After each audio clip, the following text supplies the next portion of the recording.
morning, my friends. Your old pal, Jordan the Lion. How are you today, Lionhearts? Excellent. Well, today we are going to go back a little bit in history.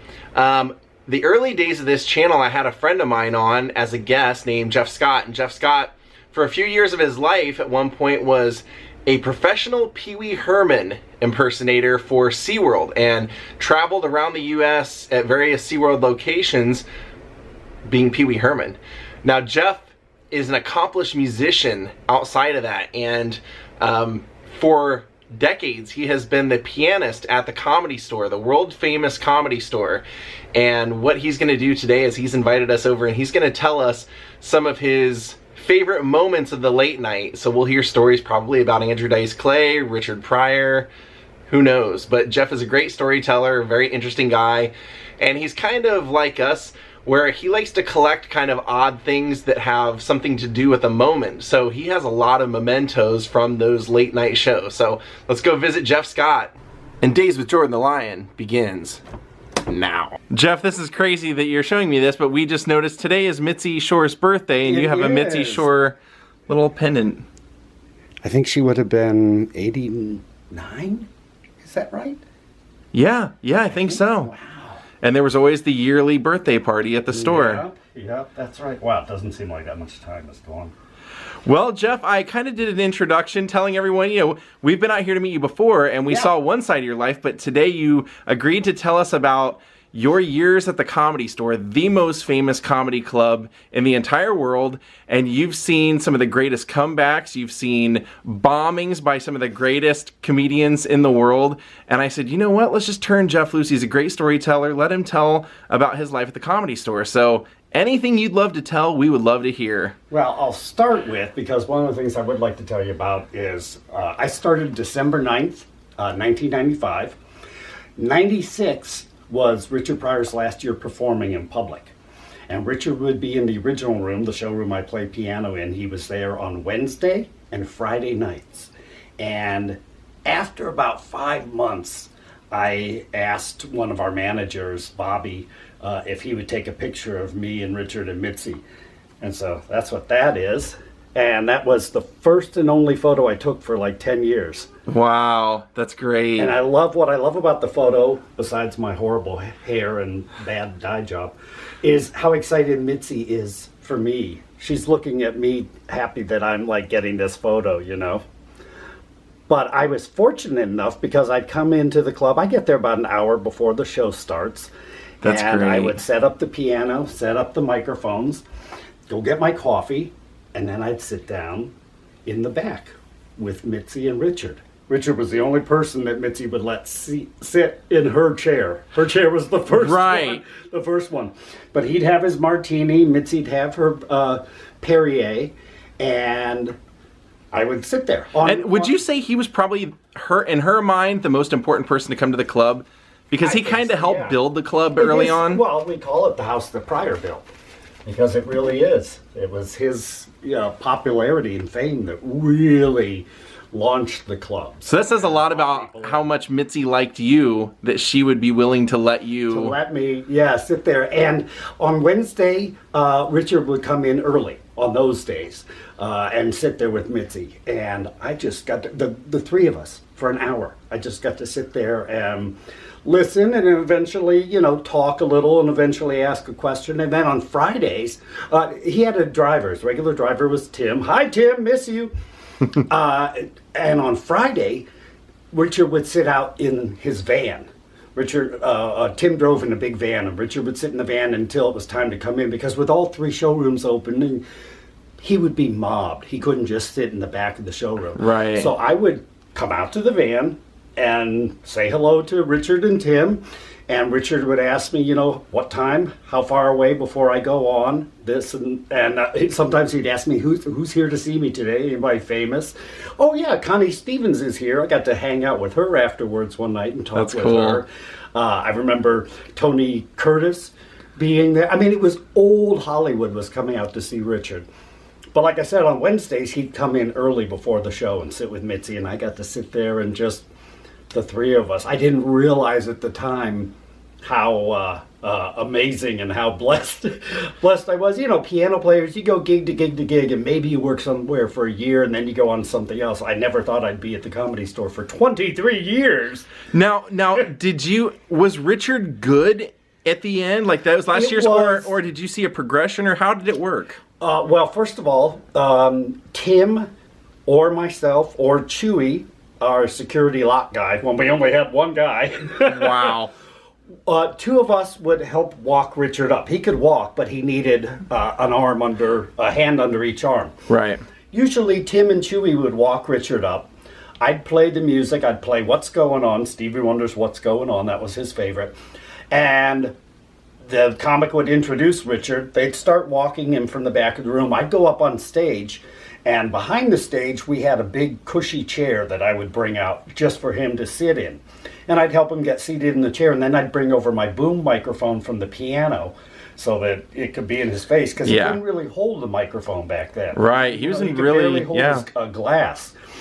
And it was, I would say, dramedy. He would tell stories of his life. Some nights, maybe 7, 10 minutes. Other nights, maybe 30. It just depended. He had a hard time getting the words out some evenings, and you could tell. But he wasn't doing stand-up. He was just telling stories of his life. Although he was, like I said, he had moments where it just, everything faded away, and it was Richard Pryor live on the Sunset Strip. Right. I was wondering, like, how is his timing? Being that he couldn't. Well, again, he wasn't doing jokes. He was just telling stories about growing up. So there were laughs in it, but he wasn't doing it for, you know, I don't think he was thinking about, like, this is a crafted joke. He literally was just telling memories of his life. That's very cool. I remember one night, though, there was a guy sitting in front of my piano talking on the phone all night long, and I figure, okay, he's only here to see Richard Pryor, and then he's going to get off his phone. Richard comes up, I bring the chair out, Richard sits down, he starts to talk, I sit back at the piano, and this guy's off his phone. I'm like, sure, okay, that's what I thought. He didn't care about anybody except. Then all of a sudden he picks up his phone. Hey, man, I'm watching Richard Pryor. Yeah. Yeah, Wow. so, that's Richard Pryor. So anyway, and he's talking that loud in a quiet showroom listening to Richard Pryor. And Richard heard it. It threw him. He looked over to the left and suddenly was 30-year-old Richard Pryor and able to say exactly what he would have said to put that man down in his place. So-and-so, are you crazy talking on the motherfucking phone while I'm up here? Do you know who I am? I'm almost dead. Wow. Embarrassed the hell out of the guy. So he would have those moments of just perfect clarity where you'd see some of Richard, but it was really, you know, it was like talking to your grandfather. Tell me some stories, Pop. It was that type of a deal. More so just listening to stories. But again, then everybody would leave the room as soon as Richard was done, and he'd go outside and meet people, and he took pictures and signed autographs. And so he probably was just doing it because he loved being around crowds, I'm sure. Yeah. I mean, I think at the end, when he finally had to stop, there was a part of him that is just always going to be like, you know, well, that's what I was made for. Yeah. Why should I do anything else? Absolutely. You know? And so even though it was a little hard for him some nights, he still did it, and he was always there twice a week. Like I said, maybe some nights, maybe just 7 minutes. Right. And then others, 30, maybe 40. Now, let me ask you, who are some of your most memorable performances or most memorable happenings? Because I know sometimes it's not even the performance. Sometimes you were there when Joe Rogan and Mencia got into it, weren't you? Oh, you mean this lineup right here? Yes, I am. You kept the lineup card. Yes, I am. Joe Rogan was headlining. As you can see, Joe did a half-hour spot, and then he was supposed to bring up Kirk Fox. So after Joe was done, the whole audience was there to see Joe. And Joe didn't know that Carlos was in the room. Carlos had come in, watched Joe, went over to the main room, did a set, came back, sat in the back and watched Joe more. And again, Joe didn't know that Carlos was in the room. Now, will you explain to people maybe who don't know, why was that a big deal if Carlos was in the room or not? Carlos was stealing jokes or repurposing them to make them better. Right, I think he out and out said to Bobby Lee after this event. And you told me there was a code word if he was in the room that you had for other people, didn't you? Yeah, I can't remember what it was. Do you remember me telling you? Beetlejuice. Beetlejuice, yeah. Yeah, say his name 3 times and he's in. Yeah. Yeah, it would be like Carlos was there. So that night, Joe sold out room. And I think he did about, let's see, how long did he? He did 44 minutes that night on a half hour.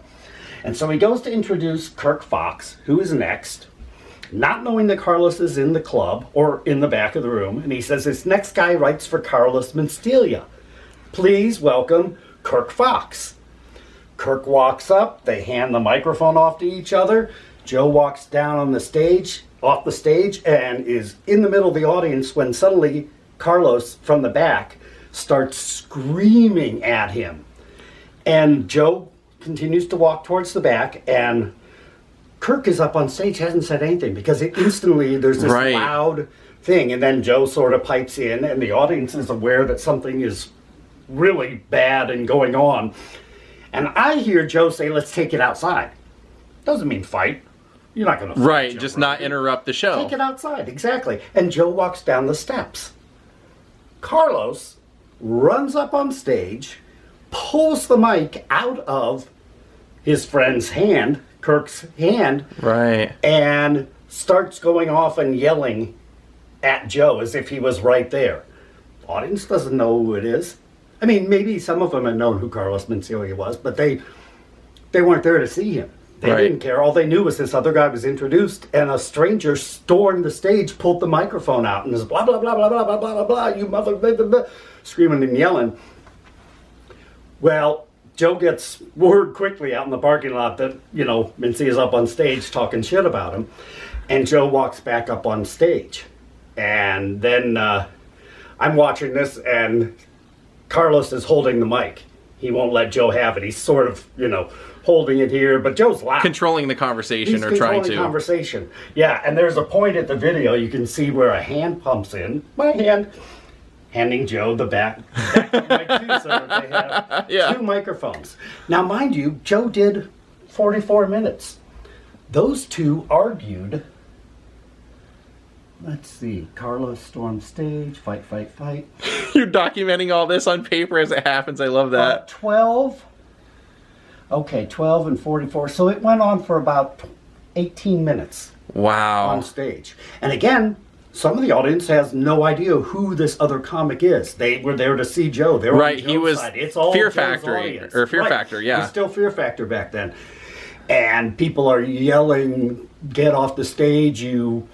Ethnic slur for a Mexican. Yeah, to of Carlos, course. And it just got really ugly. And then finally, they got, I can't remember how it wrapped up, but they got both of them off the stage.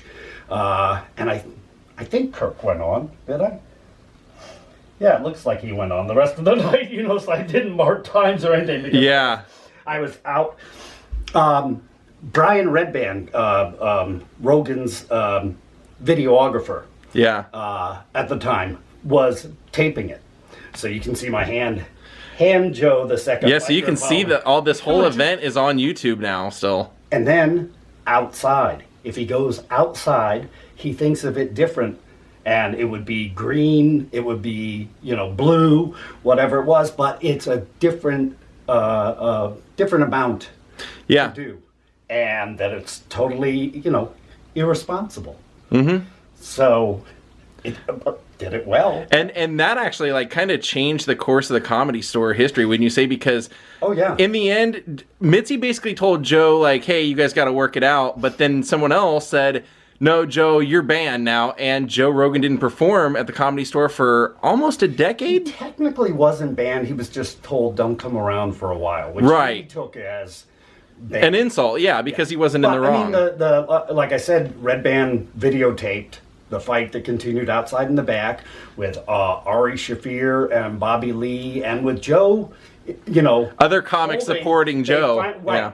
They finally stood up and told their stories to Carlos to his face. And the reason I say it changed the course of the Comedy Store history is because everybody always talks about the dead years of the Comedy Store. There was, and it was pretty much all the years Rogan wasn't there, because as soon as Joe decided to come back, we're now in a boom at the Comedy Store. It's probably bigger than it's ever been. Absolutely. Plus, the past 6 years, we've had new management, new talent coordinator, guys that are really, you know, improving the club. Right. New bar staff. We have 18, 15 waitresses on one night. Wow. Because we have 2 shows in all 3 showrooms on Friday and Saturday.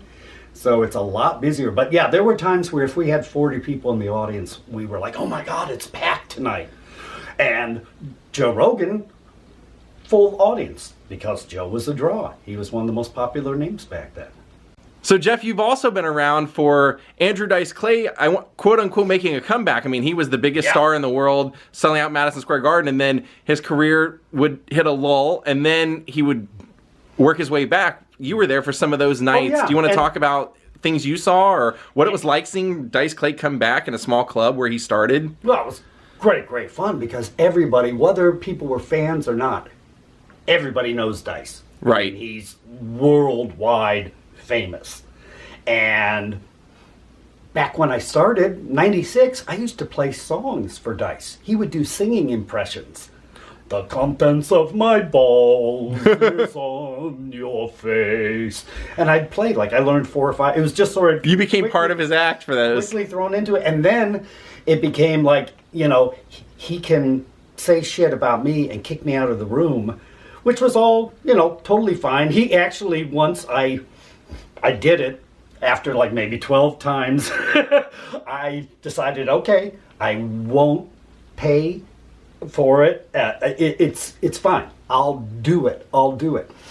And then it doesn't work that way. He's created a character that he lives out pretty much on stage. And so people don't know. They assume that that's him all the time. Right. And sometimes it is. Yeah. But when he decides it's not, he decides it's not. And I've heard him say, you know, nobody screws with Dice. Dice does the screwing. He lives to prank people and to keep people on their toes. And so he's probably, I've heard stories of him throwing people out for just like clapping for him right away, and him going like, you're going to be a problem. Well, like I said, he would throw me out. That's what I'm saying. It was all planned, you know. He'd be, what the hell was that you were playing up? I'm like, oh, I just played tonight, and then a little jazz riff. A little jazz riff. Do you know who I am? Do you know how special I am? Do you know how famous? Get the fuck out of the room. And I'd walk out of the room, leave. And like I said, I'd sometimes whisper under my, I can't believe that son of a bitch every night. And Dice told me one night, don't do that. Don't whisper, because you're going to make me laugh on stage. Oh, nice, And he would come up and hug me afterwards. He's like, that's hysterical the way you play. Because then the audience is like, holy crap, he just did this to a fellow employee. What is he about to unleash on us, the audience? They can't defend ourselves. Absolutely. You know? And of course, when he stopped smoking, he would still smoke. And he would hold a cigarette and hold it as if it was burning, and then he'd throw it. And then he'd take another one out, usually about 2 for a set. So I decided for sometime in the future... You just started collecting? We can get the genetics off of the cigarettes. And we can make a brand new person to do that. That's awesome. Secretly. I love the kind of oddities you collect. Yeah, so one of the things I was wondering is who's the longest set you've seen? Some people go up there and they do hours upon hours of sets. Well, in the days when it was very, very light, like in the early 2000s, you know, post 9/11, when we maybe had 30 or 40 people on the weekends, we're like, hey, we're sold out.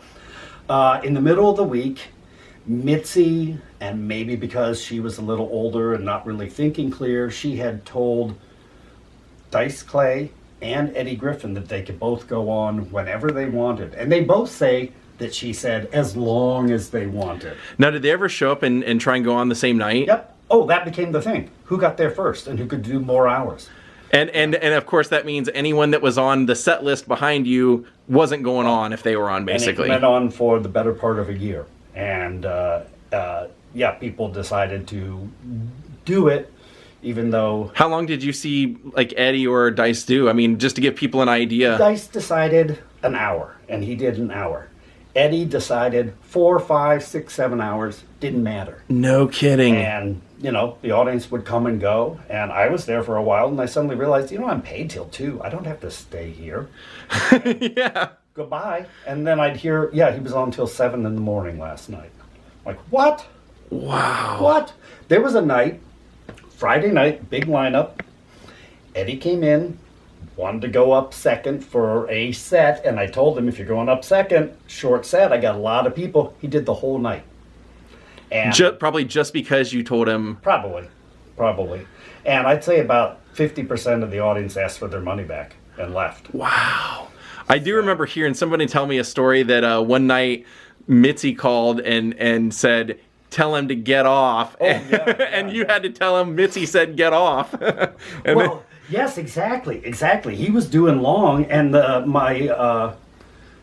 she's really the only one anyone would listen to. There was a phone, one of these old type of phones. This one was actually in the main room. Or was this my phone? I can't remember. Extension 26. Anyway, there was a phone like this right behind the piano on the wall, so that the cover booth could call me if something was going on. And they called me and they said, Mitzi's on the phone. She wants to talk to you. I guess since I'd been there the longest, I was the go-to. Yeah, and you're trustworthy. She knew you. And she's like, how long has Eddie been on? And I'm like, 2.5 hours. Tell him to get off. I'm like, okay. And told him, and he was very rude. Yeah. Very defensive. And then I said, call me at the cover booth. I told the cover booth, I said, call my phone in a few minutes, just like 2 or 3 minutes.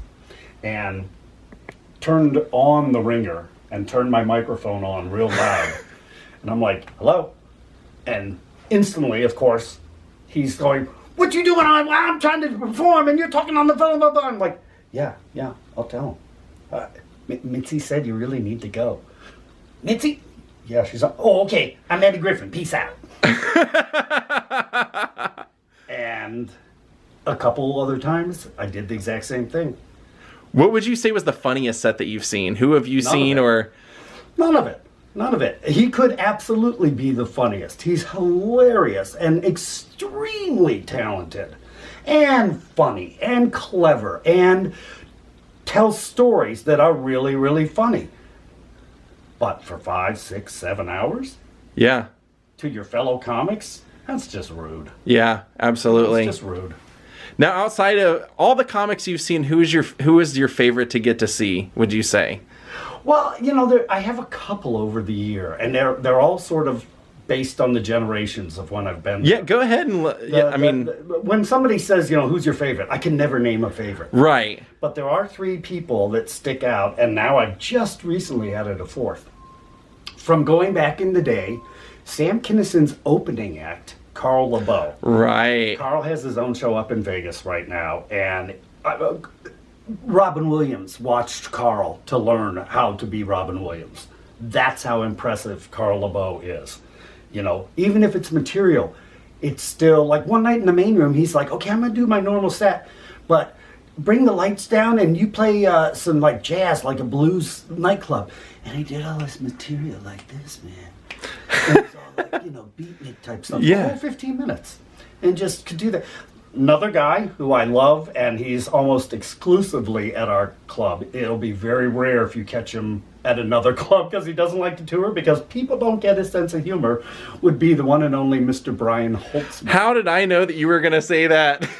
He's everybody's absolute favorite. And it's like, imagine your great uncle just going off and having a mental breakdown on stage. With no filter. No filter and bitching about everything and then maybe throwing a joke in. And, were you there the night that he went and tried to attack Martin Lawrence?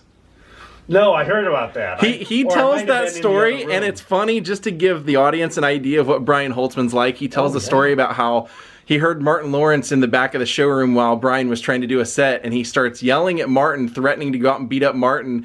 He tears out into the crowd, and Martin's security guard completely knocks Brian Holtzman out cold. And when Brian tells the story, he goes, he was right to do it. That's his job. His job's to knock people like me out. Exactly. So he's like, I was in the wrong. I mean, he was the guy who I think he did a 9/11 set and was pretty brutally honest about, none of you people cared about New York before this. And I think Mitzi said, you don't put him on for a few weeks. Yeah. I mean, he can be very divisive with an audience, and also some audiences that get that it's just crazy talk. Yeah, because he's not like that. I mean, he's a normal guy outside of there. You know what? He is maybe one of 2 or maybe 3 people in my 23 years at the Comedy Store when I'm homesick or I'm out on vacation or something, he's one of the few people that checks in. You got anything? You need food? Where are you? Hope you're okay. He's stand up, literally stand up Yeah. guy. But he would be, you know, maybe about 8 years after Carl LeBeau was really established. Brian was sort of this new crazy late night guy. He's still the late night guy. Another sort of crazy guy that had, he was one of the youngest guys to get past. I think Rick was 19? Rick Ingram? Rick Ingram? Oh, He yeah. had to stay outside of the club until it was 21. He could walk in, do his set, and then leave. And Rick had prepared material, which really wasn't that great. But off stage, with us hanging around after a couple drinks, Rick started to do impressions of our friend Argus Hamilton. A fellow comedian who's A been fellow there comedian who for has been 30 years, maybe? At least, maybe closer to 40 now. And Argus is also a recovering alcoholic and very open and honest about that. Well, Rick wasn't even born when Argus was on The Tonight Show and, you know, in his heyday of drinking and snorting and everything. But Rick started off stage to give us a taste in his head of what it might have been to perform and hang around Argus back then. And His drunk Argus is what he Drunk calls Argus. it. Hey, good to see you. I'll be over at Mitzi's house with the Todd doing an 8-ball of cocaine. Yeah. And, you know, Rick would... There's no way he knows who the Todd is, but he saw the Todd's name on the wall, probably asked an employee who was that, it paid regular, blah, blah, blah, he was friends with so-and-so, oh, okay. And it was established in his head. And he would just go off on this stuff. And I said to him once, if you can ever bring the essence of the play that you do when you play Drunk Argus on stage without prepared material, holy crap, you've got something made. And he did. And he has some material prepared, a zinger if somebody says something, but he's generally 99% crowd work. Rick Ingram also has a unique distinction of being the man who, one night Robin Williams came in, saw him performing on, I believe it was Rick's birthday, and fell off the wagon, started drinking that night with Rick. Rick didn't know that Robin came in while Rick was on stage. And I went, like I usually do, and asked, you know, Robin, do you want to go on? He's like, oh, no, I'm just hanging out. He's like, who's this guy? I said, that's Rick Ingram. He's one of our new, you know, young favorites that Mitzi really loves. I was like, wow. And he stayed and watched him. Then after Rick's set, we go back into the kitchen to have cocktails and have some shots for Rick's birthday. And Robin came back in, and Rick's like, holy shit. And Robin's just like, not big, not pre-planned. He's like, it's very nice to meet you, man. That was just incredible. He was humble and impressed with Rick. From a stand-up side, you know, whereas Robin started. Yeah. And we're like, well, this is Rick's 21st birthday. We're having shots. And he's like, oh, ho, ho. And Rick's like, hey, come on, have a shot. And then he starts into Drunk Argus. He's like, hey, Robin, it's me, Drunk Argus. Have a shot with me and the Todd. I'll go get you an 8-ball of cocaine. And Robin just busts out laughing because how does this young kid know who the Todd is? Yeah. Todd and all these other people. So Robin has one shot with us. We take our drinks, we go back out to Sacred Ground, not to smoke marijuana. Yeah. And Robin just stood there and watched Rick for 15 minutes perform as Drunk Argus in amazement of how did this kid know all these different people and these little stories. And, you know, Rick's just got a mind that's like a sieve. It takes everything in and just boom, it's stuck there for memory. Robin didn't perform or act out once. He watched Rick that whole night. And, I mean, it's, you know, Rick's, I don't know if that was his 21st birthday. I think it sort of was. Yeah, I think it was. And then 2 days later, we see on TV news, Robin Williams admitted back into rehab. And we're like, what did we do? Yeah. For our own fun and amusement. That's the Comedy Store in a nutshell. I mean, we didn't force them to partake, but but there's a weird energy you have to admit about that building that gets people to do things that they would normally not ever do.